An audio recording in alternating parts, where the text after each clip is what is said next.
Studio Mandawari.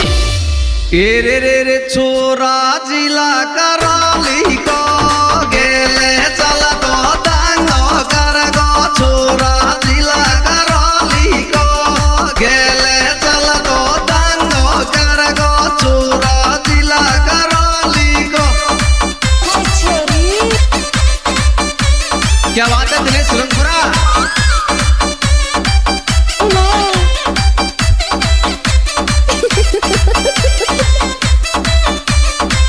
और शिवराम मीणा में क्या खासियत है लाला?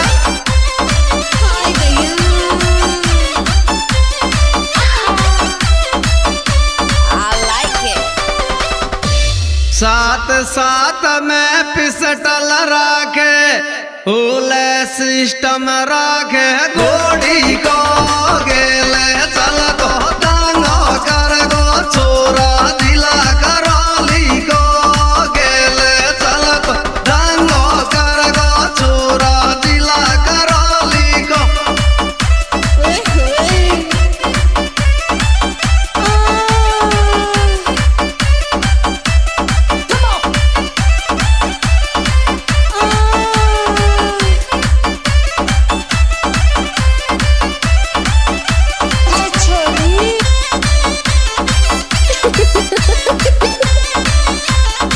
जे बता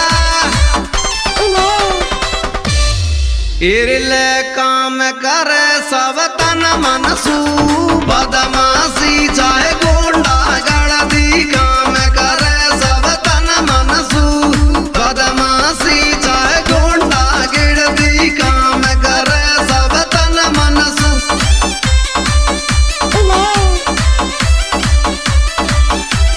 कुछ भी बोलते हो है ना, कुछ भी बोलते हो है ना।